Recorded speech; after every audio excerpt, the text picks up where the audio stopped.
I never thought I'd be sharing this story, but here I am, 30 years old and finally ready to tell it. My name is Erica, and this is how my life changed forever when I was 13. Back then, we were what you'd call a normal family, just mom, dad, and me living in our cozy house on Maple Street.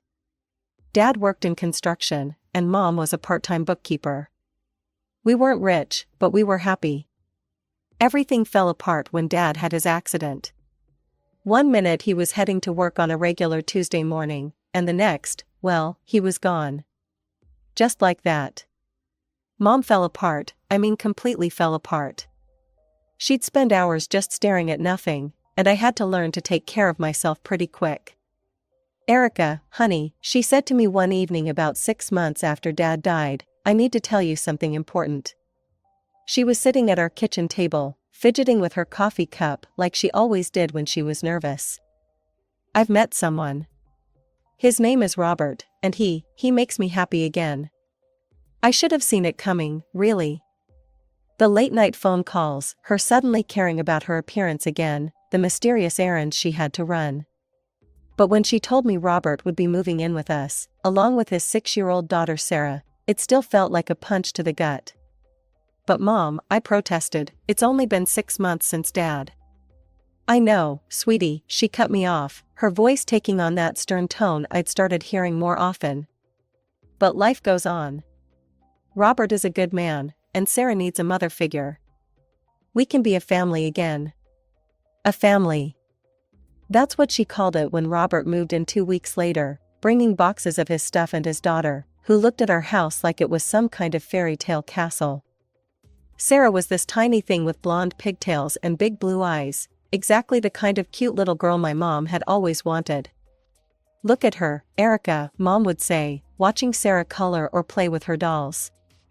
"Isn't she precious?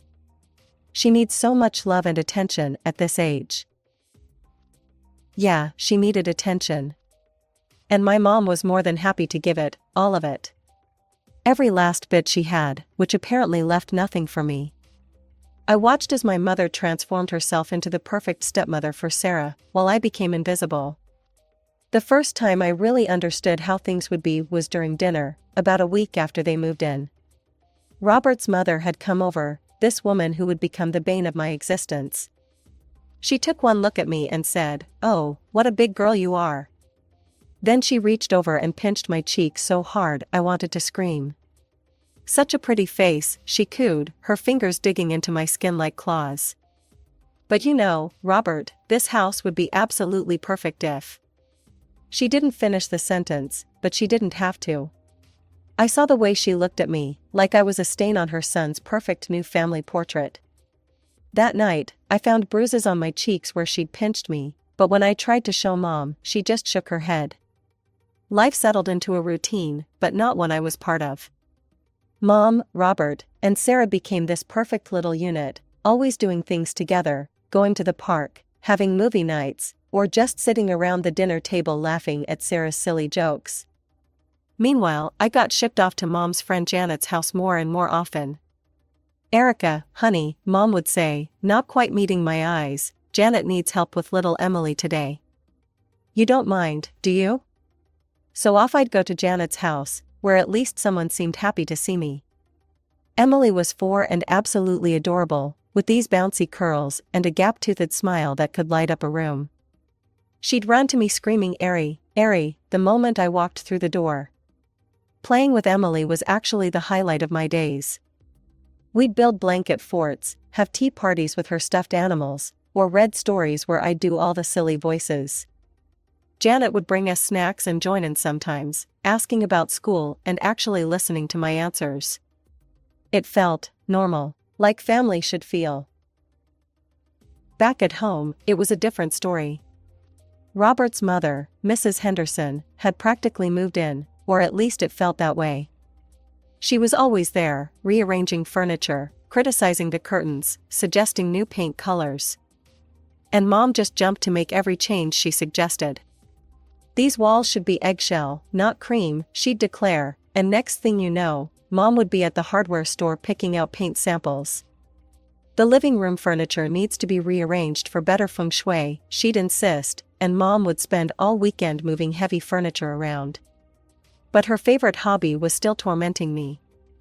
She'd grab my cheeks between her bony fingers, squeezing until I thought my skin would burst. "Still not holding your fork properly, I see," she'd say, pinching harder. "Such poor table manners. Your mother really should have taught you better." Or she'd catch me reading on the couch, "Look at her, slouching like that. No wonder she has such terrible posture." Pinch. "You'll never catch my Sarah sitting like that." Robert was just as bad, but in his own way. If I accidentally knocked over a glass or dropped a plate while doing dishes, he'd explode. "Do you know how much that cost?" he'd yell, his face turning red. "Of course you don't, you've never earned $1 in your life, have you? Just a freeloader, living off my hard work."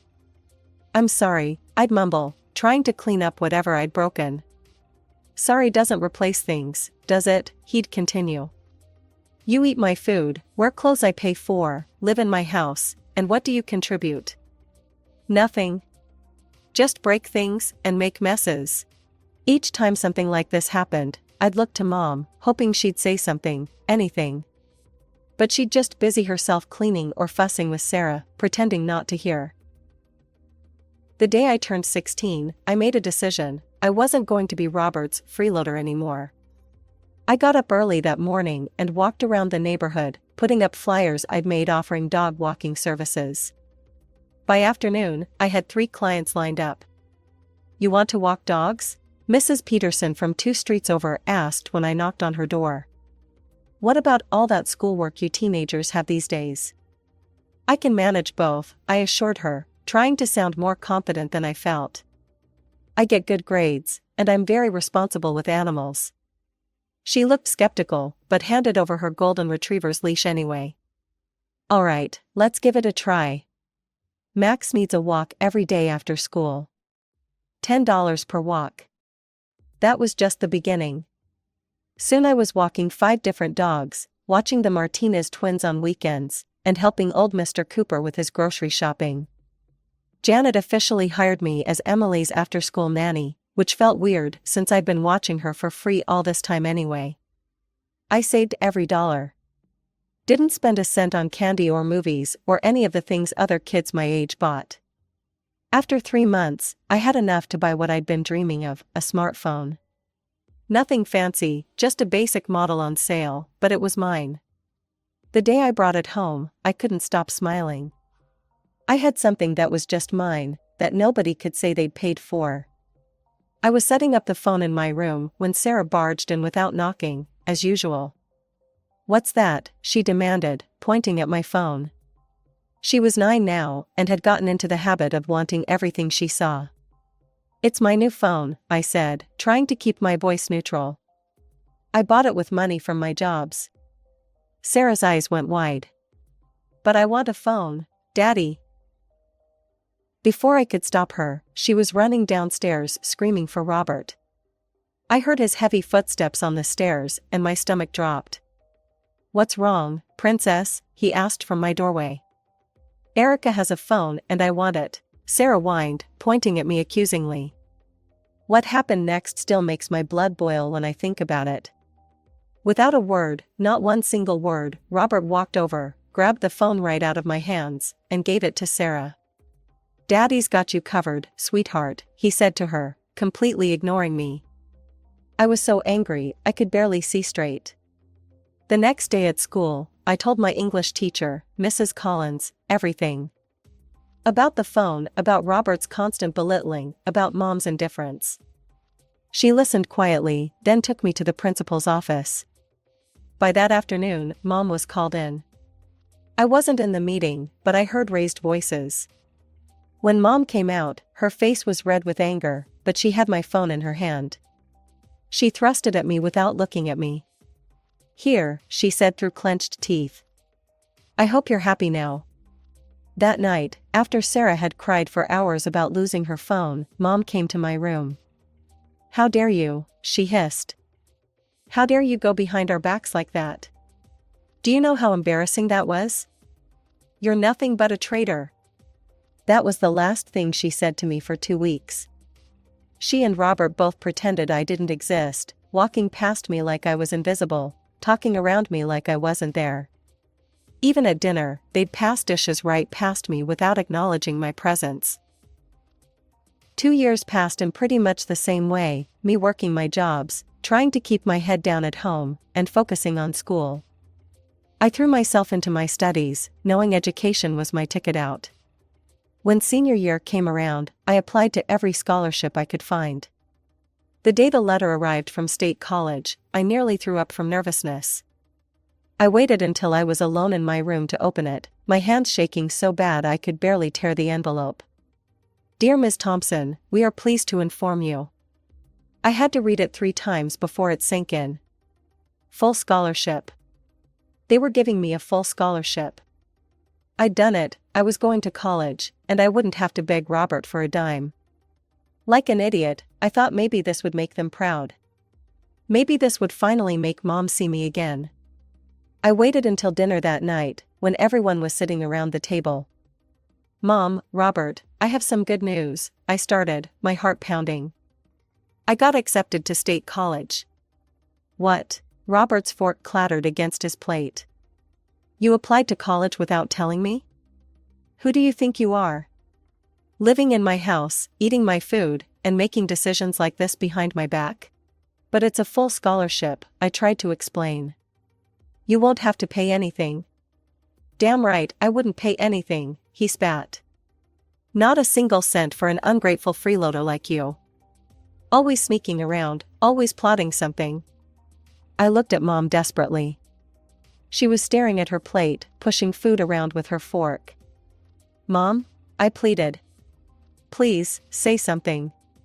Why aren't you standing up for me?" She finally looked up, but her eyes were cold. "Why should I? You've never shown any respect for this family. You've never accepted Robert.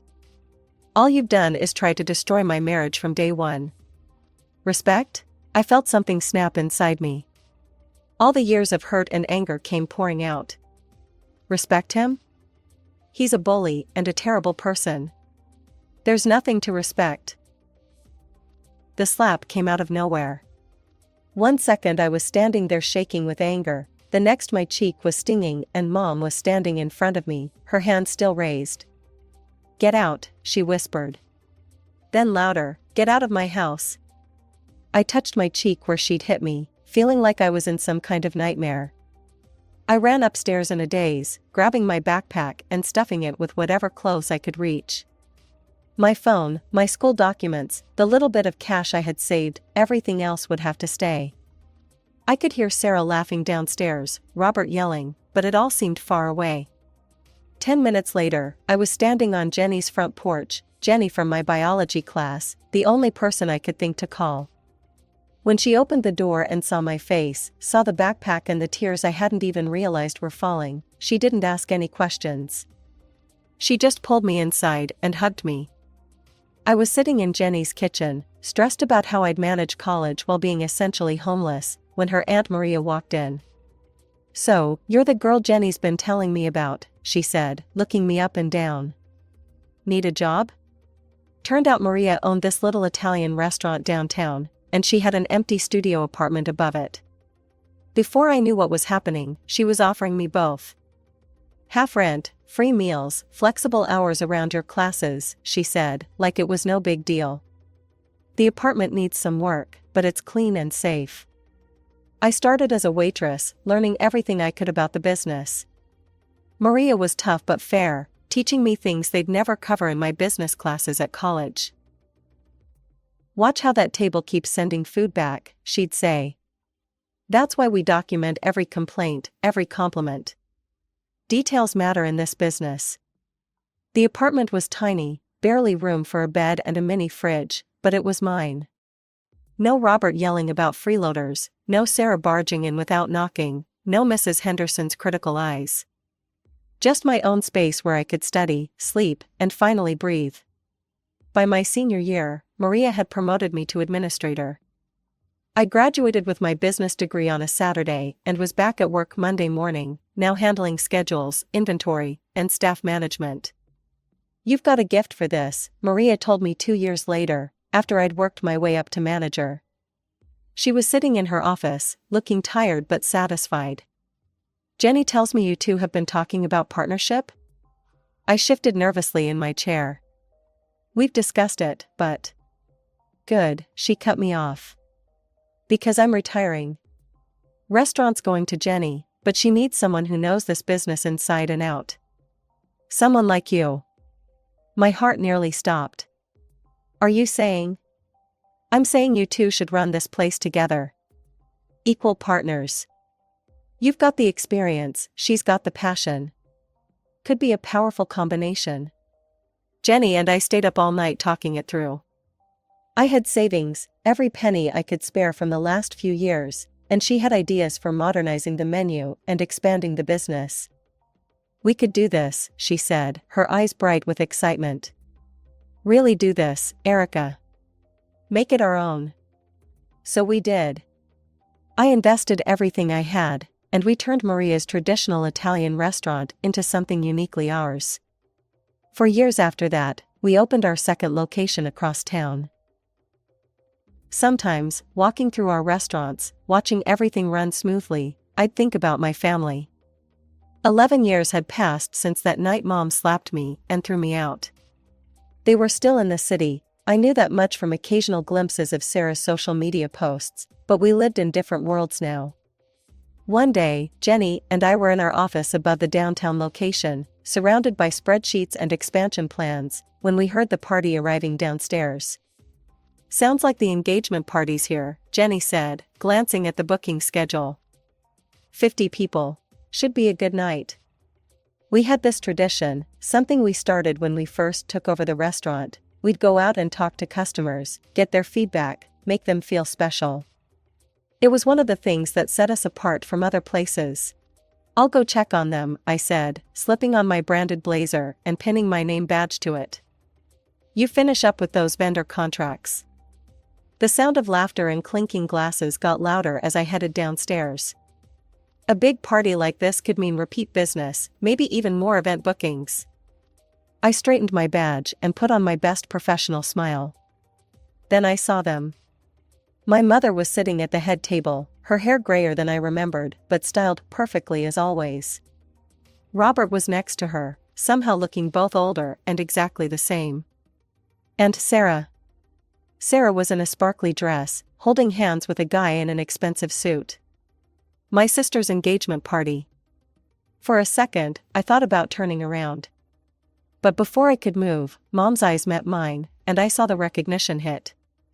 "Well, look who it is," she announced loudly, making heads turn. "Our waitress for the evening." Robert's face twisted into that familiar sneer. 30 years old and still serving tables. Can't say I'm surprised. I opened my mouth to speak, but Mom cut me off. "I always knew you'd end up like this," she said, her voice dripping with satisfaction. "Look at your sister, college graduate, economist, getting married to a wonderful man. And you? Still wearing a name tag and taking orders." Sarah giggled, squeezing her fiancé's hand. "Maybe she'll do our dishes tonight, right, Daddy? Show us her special skills?" "The floors too." Robert stood up, swaying slightly. He must have been drinking. "In fact, let's give her something to clean up right now." It happened so fast. He grabbed a plate of salad from the table and hurled it to the floor. The crash made everyone jump. I felt a sharp sting on my cheek and reached up to touch it. My fingers came away red. "Oops," Robert smirked, staring at the blood trickling down my face. "Better get a mop, waitress." My blood was boiling as I stood there, feeling it trickle down my cheek. 11 years of hurt and anger were bubbling up, and I was ready to unleash everything I'd ever wanted to say to them. But before I could open my mouth, I heard Jenny's voice cut through the tension. "I believe this situation requires immediate attention," she said, walking up with the calm authority she'd learned from her Aunt Maria. She was holding our service agreement, bound in leather with our restaurant's gold-embossed logo. Jenny cleared her throat and addressed the room. "According to our service agreement, Section 3.2, Any customers who verbally abuse or physically harm our staff or ownership. She paused meaningfully, gesturing toward me, will be immediately removed from the premises. Ownership? Mom's mouth fell open. What are you talking about? Oh, didn't you know? Jenny's smile was razor sharp. You're talking to Erica Thompson, co-owner of this establishment, and 3 others across the city. The silence that followed was deafening. I watched the color drain from my mother's face as she looked around the restaurant, really looked, at the framed reviews on the walls, the elegant decor, the sophisticated clientele. All the success she'd never bothered to learn about. That's impossible, Robert sputtered, but I could see the doubt creeping into his eyes. Furthermore, Jenny continued, in cases of assault, we reserve the right to terminate service immediately, without refund. She turned to me. Erica, your call. I straightened my blazer, wiped the blood from my cheek with my sleeve, and found my voice. Clear the tables, I commanded our staff.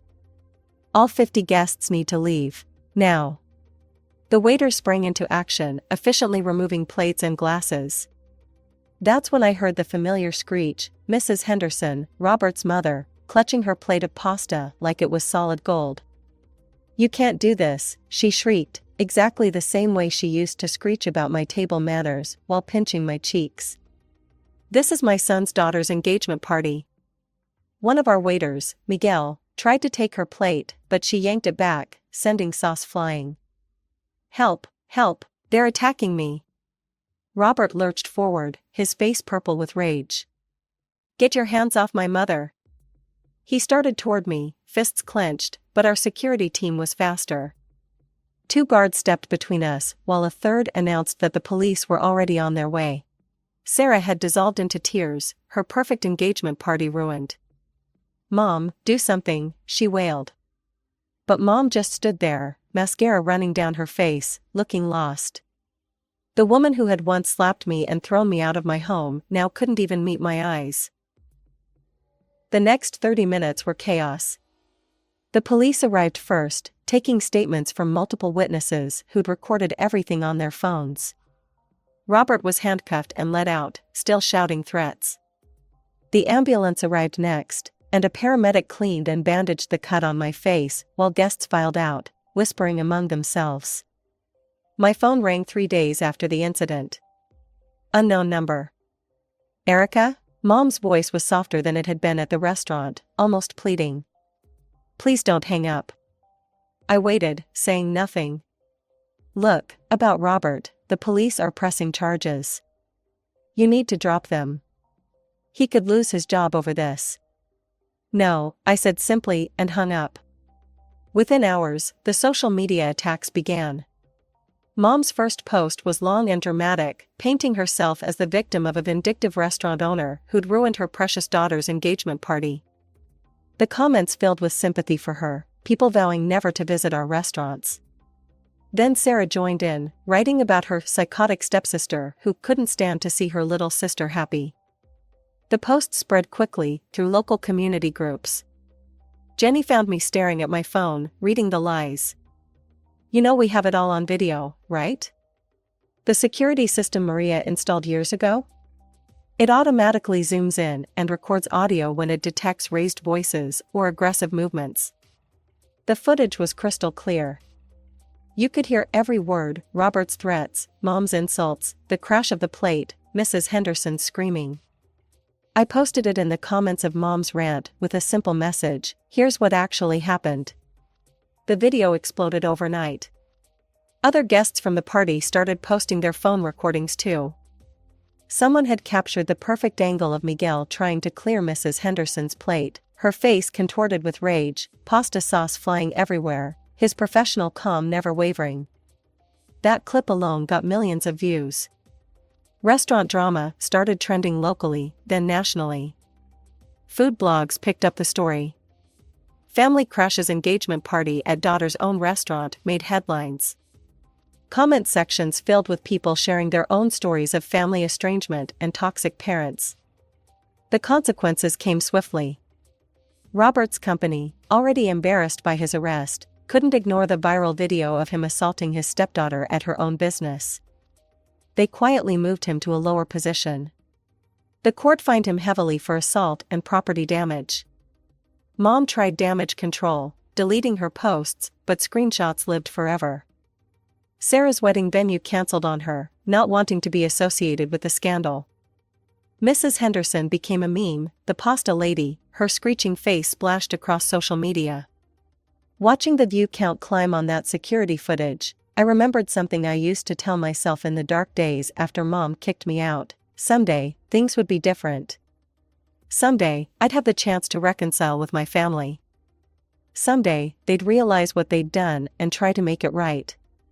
But seeing them in my restaurant that night, watching them try to humiliate me even after all their success, even after all these years, I finally understood. Some things can't be fixed. Some bridges aren't meant to be rebuilt. The video ended up being good for business, but that wasn't why I kept it pinned to my profile. I kept it there as a reminder, both for myself and for others, that sometimes the happy ending isn't about forgiveness or reunion. Sometimes it's about accepting that it's okay to walk away and never look back.